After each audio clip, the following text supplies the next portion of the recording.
Señor presidente, yo no voy a hablar de la democracia, voy a hablar de la estupidez. Y la mayor forma de estupidez en política es no tener conciencia de cuál es el interés propio en una cuestión. Estamos hablando de un tema que no es menor. Es decir, voy a tratar, porque la indignación es muy grande y no quiero desmadrarme en la exposición, máxime cuando es la última exposición que en este recinto voy a hacer. Es decir, es un digno fin de un ciclo de política exterior caracterizada por una mezcla de tilinguería que un canciller cuya ineptitud para el cargo ha quedado evidenciada a todas luces, no solo con los últimos actos, les recuerdo a ustedes, haber interpuesto medidas cautelares contra la adjudicación de las áreas licitadas con consentimiento de la Cancillería en el área de influencia de Malvinas a empresas con intereses radicadas en las Islas Malvinas, a empresas Kelper, asesores ingleses.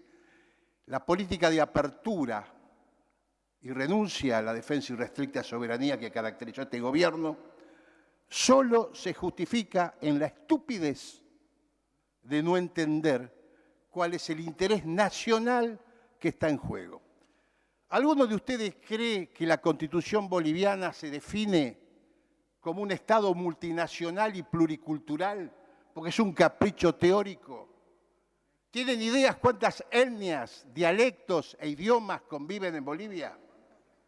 El periodo de estabilidad más prolongado con crecimiento económico y equidad lo garantizó Evo Morales a partir del dictado de esa Constitución. Entonces nos encontramos una cuestión elemental. ¿Puede la miopía política, la tilinguería y el prejuicio ideológico y racial de un presidente cuyo esquema de interpretación del mundo simplemente se reduce a ver en sociedad menor qué interés en litio o en gas puede tener en lo que es en este momento la presión sobre el terreno boliviano, para no entender qué significa Bolivia para nosotros? No voy a hablar de Bolivia, voy a hablar de qué es Bolivia para la Argentina, qué implica Bolivia para nosotros, la mayor comunidad latinoamericana viviendo en nuestro territorio. Una línea de frontera consolidada sin mayores problemas, un proveedor confiable de recursos estratégicos. Y siempre, ¿cuál fue la preocupación de Estado? Quienes tenían la lucidez de entender de qué se trataba la política boliviana, entendían la existencia de las fuerzas expulsivas, de las fuerzas de ruptura de la identidad, de la integralidad territorial. Siempre fue política de Estado del gobierno argentino la integralidad del territorio boliviano. Me tocó el privilegio de participar desde la Cancillería en varios años, donde la guerra civil de Bolivia estaba al borde. Recuerden ustedes los sucesos de Pando, Beni, Santa Cruz de la Sierra, Tarija, la influencia de los grupos extranjeros, la expansión, ¿no es cierto?, económica de brasileros apuntando a la independencia de la medialuna fértil boliviana, la ruptura del Estado boliviano. Y hay un solo parangón posible y distante para comprender lo que significa geopolíticamente para la Argentina esa integralidad territorial y el respeto, ¿no es cierto?, a esa legalidad, que son los Balcanes. Yo hoy digo, y me hago cargo de lo que digo, este proceso recién empezó. Quienes conocen la idiosincrasia del pueblo boliviano, quienes saben de su capacidad de resistencia, de movilización y de ejercicio de violencia, llegado el caso, sabemos de qué hablamos. Recuerdo cuando al canciller Choquehuanca un día le pregunto cómo se resuelven los diferendos acá. Primero discutimos, después nos peleamos, después nos matamos, me dijo. Y eso es lo que va a pasar en Bolivia. Y esto es lo que no ha entendido este gobierno. ¿Cuáles son las garantías que tenemos que dar a esa integralidad boliviana? Es vital para el interés nacional argentino que no se provoque la secesión y la ruptura de ese territorio. Son los Balcanes en nuestras fronteras. A ver si los entendemos y a ver si sobre todo los legisladores del norte, del noroeste, que son limítrofes, entienden lo que significa un conflicto de esa naturaleza en sus fronteras, en la cercanía de sus territorios. Esto es lo que está hoy en discusión. Alguien hoy se cita como autoridad Almagro, se cita a la OEA como parámetro, ¿no es cierto?, de legalidad y constitucionalidad. Estamos hablando en serio, porque yo entiendo el esfuerzo, comprendo y respeto el esfuerzo de los legisladores del oficialismo que tienen que acompañar esa política errática que está sumida, ¿no es cierto?, en un simple llamado telefónico del presidente norteamericano. Cuando dice el presidente de México, la llegada de Evo Morales, su ruta aérea, fue la ruta de la política latinoamericana, países hermanos negando el derecho, ¿no es cierto?, a sobrevolar el suelo. ¿Alguno duda que esto venía preparado? Nos falta el entendimiento, porque yo puedo entender que vamos a acompañar, ¿no es cierto?, la retirada de este canciller, ¿no es cierto?, que hoy tenemos, la retirada de este gobierno. ¿Alguien duda en serio cuál es el interés nacional con la cuestión boliviana? ¿Alguien cree que acá no hay litio, gas y petróleo detrás de esta cuestión? ¿Alguien cree que estamos discutiendo la interpretación de la Constitución? ¿Que estamos hablando de instituciones en Oslo, en Dinamarca? Estamos hablando, ¿no es cierto?, de una realidad compleja de 400 años de marginalidad, con un 80% de población indígena, que logró en estos años de estabilidad en el país que más golpes sufrió. Hay dos países en América Latina que han sido víctimas del brutal saqueo principalmente. La República Hermana de Paraguay, producto del saqueo de la Triple Alianza, e internamente esas oligarquías, ¿no es cierto?, de La Paz, de los señores, de los varones del cobre. Vayamos a Cochabamba, a los palacios de los Patiños, y veamos el único príncipe de la Iglesia de América Latina, nombrado príncipe de la Iglesia Católica, como protector de los niños, cuando en los socavones está el monumento de él acariciando la cabeza a los indiecitos, hacía trabajar, ¿no es cierto?, a los niños en las minas, ¿no? ¿Quién no ha estado en Potosí?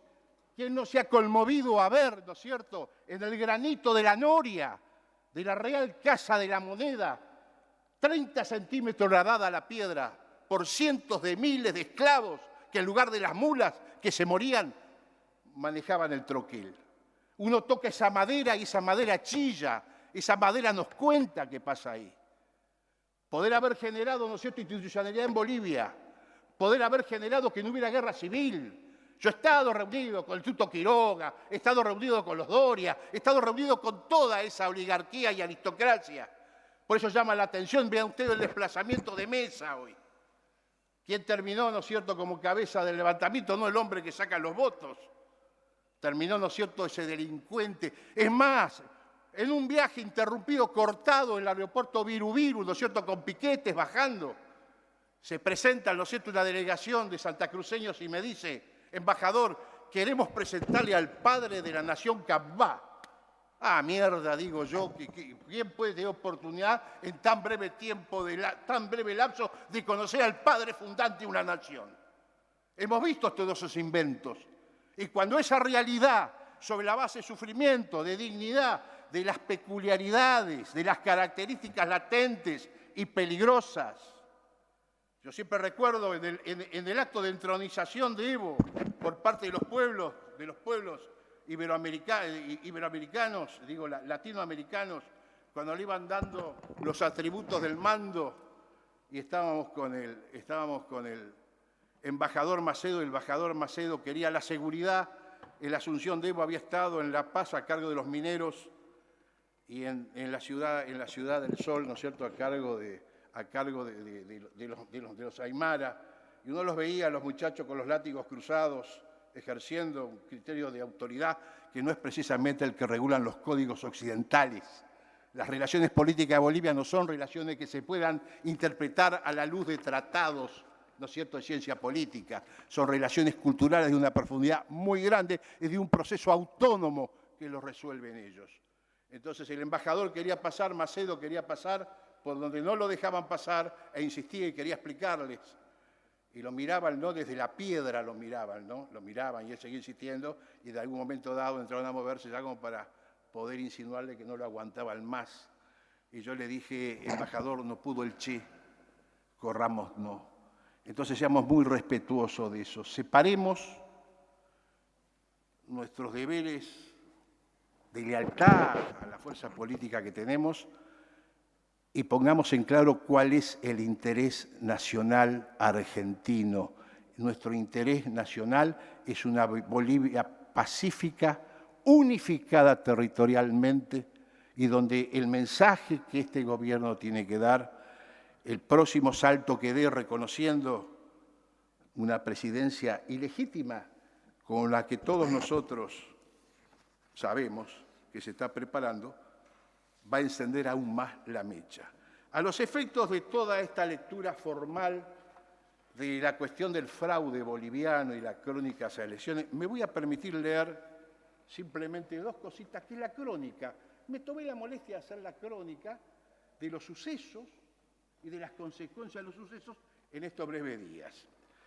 Las elecciones presidenciales se realizaron el 20 de octubre. Resultado, ventaja 10 puntos Evo Morales, AIMA 47 a 36,51 Mesa. A partir de un problema de carga de datos, producto de haberse saltado el protocolo de comunicación para cambios de la infraestructura, la empresa Neotec, propiedad del empresario y amigo personal de Carlos Mesa, Neotec, Marcel Guzmán, socio y dueño de la empresa, socio de Mesa y dueño de la empresa que llevaba el conteo, la misma que hizo el conteo, ¿no es cierto?, en la reforma constitucional. Esa misma empresa decide suspender por horas, la empresa suspende por horas la carga de votos en la recta final del escrutinio, cosa que ya se venía preparando coordinadamente con sectores de la oposición, comenzar a denunciar la existencia de fraude. La empresa suspende el conteo, allanando el terreno para acusar al gobierno de Evo Morales de ocultar los resultados. Horas más tarde, el Tribunal Supremo Electoral interviene para resolver el error producido por la empresa y que se publique el resultado final. Al día siguiente de la elección, los muchachos de la OEA consideraron que el escrutinio se dio en el marco de una situación compleja y los resultados finales sorprenden y preocupan, comillas todo eso, ya que generaron en la sociedad una pérdida, dicen ellos, una pérdida de confianza en el proceso electoral. Pero no responsabilizan a la empresa que lleva el recuento, responsabilizan de eso al gobierno de Evo Morales.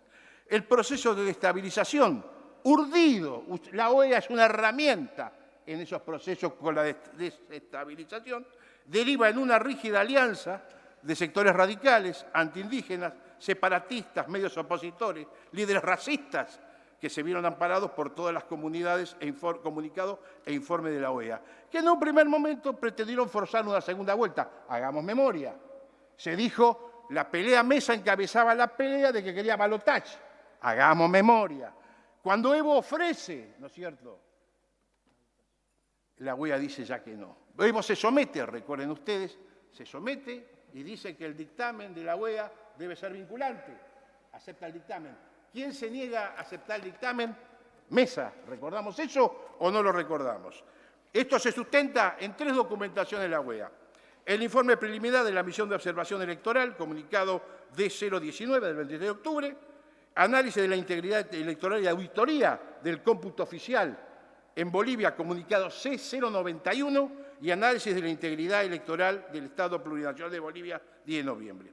Los informes de la OEA cuestionaron el triunfo de Evo Morales y tornaron el ambiente propenso para radicalizar las protestas callejeras. No sé si nos suena. Los hechos de violencia se vieron incrementados ante el acercamiento entre policías y grupos radicales, la promoción mediática de la figura del líder separatista Luis Fernando Camacho, la tortura pública de indígenas y una alcaldesa oficialista golpeada y obligada a desfilar por la calle mientras le cortaban los caballos, la quema de bandera, bla, bla, bla.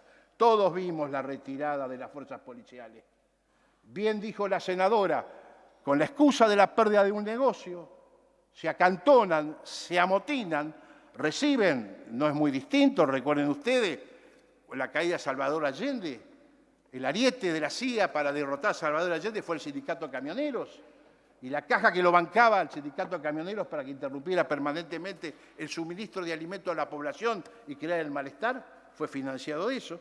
La policía se retira, las turbas empoderadas de esta derecha aprovechan, creo que todos hemos visto las filmaciones, no son filmaciones que dicen democracia, dicen indio de mierda, negro. Todos vimos, ¿no es cierto?, el despliegue de esos prejuicios y preconceptos llevados al punto de la violencia extrema, la quema de las huipalas, el ataque de viviendas, etcétera, etcétera. El domingo 10 de noviembre, el broche de oro, la OEA pidió anular los resultados de las elecciones generales, profundizando la violencia y el acercamiento, ¿no es cierto?, de los grupos y los altos mandos. A cada una, ¿no es cierto?, de todas estas decisiones, Morales dio la respuesta política e institucional adecuada. Mesa denuncia fraude y abandona la idea de segunda vuelta. Fue Mesa lo que lo hizo. Evo Morales acepta la auditoría de la OEA sobre la elección, reconoce la auditoría y convoca a los países a participar de esa auditoría. Mesa rechaza además la auditoría, recuerden ustedes. Mesa pedía segunda vuelta, rechaza segunda vuelta. Pedía auditoría, rechaza auditoría. No hay un solo informe de la OEA que demuestre la existencia de fraude. No existe. Hay datos, ¿no es cierto?, sobre mesas aisladas, con dificultades, con los problemas que en cualquier corte que uno se haga, acá se vive. Entonces, yo creo que acá está el tema central. ¿Es posible que sobre la base de prejuicios raciales, ideológicos, antepongamos los mismos al entendimiento de cuál debe ser la política correcta de la Argentina? ¿Alguien cree que es política? Ande con la mano del corazón. ¿Alguno de los legisladores presentes del oficialismo cree que es una política correcta reconocer a un usurpador al frente hoy del proceso en Bolivia? ¿No entienden que estamos generando un precedente irreversible? Esto solo va a acelerar el proceso de enfrentamiento y no solo debilita la democracia en Bolivia, debilita el conjunto de la democracia. Es sencillo poder darse cuenta cuál es el conjunto de los intereses económicos que se están jugando en esta situación. Litio, gas, petróleo, no es solo Bolivia. Esta es una política abarcativa de la totalidad, ¿no es cierto?, de los recursos naturales, energéticos y mineros de América Latina y en la Argentina. Bolivia entra en ese foco de atención cuando se pone en valor el litio. La Argentina entra en ese foco de atención cuando se pone en valor Vaca Muerta. Es decir, no es desde lo emocional, es desde la vergüenza. Me dio mucha vergüenza, es decir, respeto las diferencias ideológicas, puedo pelearme, pero siempre creí, ¿no es cierto?, que había elementos mínimos de convivencia entre los argentinos y eso tenía que ver con la dignidad de nuestras posiciones con los países hermanos. Siempre creí, ¿no es cierto?, que un gobierno argentino no podía estar impasible ante lo que pasaba en Bolivia. Esperé un ofrecimiento de asilo, esperé una actitud de condena. Nada de eso hubo. Intereses de orden mezquino, pequeñas asociaciones con grupos económicos creen que van a medrar ventajas en la situación que viene. Y la situación que viene, recuerden ustedes los Balcanes, recuerden la ex Yugoslavia, recuerden Serbia, Herzegovina, Croacia, Montenegro, cómo bajo, ¿no es cierto?, una conducción política del mariscal Tito, eso estaba unificado. Tomemos, salvando la distancia, la presencia de Evo Morales como garante de la integralidad y la unidad nacional boliviana, aparece el texto. Y esto, señores, es una cuestión que hace al interés nacional argentino. No espero más nada de este gobierno. Honestamente, creo que fue el broche final digno de una política de relaciones exteriores vergonzosa, de un canciller, ¿no es cierto?, que ni siquiera la lucidez de disimular tiene, que da vergüenza como argentino tener un canciller de esas características, de un presidente que no entiende nada de esto. Entonces, no espero nada, simplemente quiero que el próximo gobierno que asuma tenga, ¿no es cierto?, la decisión pronta y rápida de acudir con las definiciones precisas y claras en salvaguarda, ya no de Bolivia, en salvaguarda del interés nacional argentino. Esto no es la democracia, esto no es la interpretación de las constituciones, esto son la puja de intereses en nuestra frontera que nos van a traer grandes y dolorosos momentos en nuestra historia a venir. Gracias.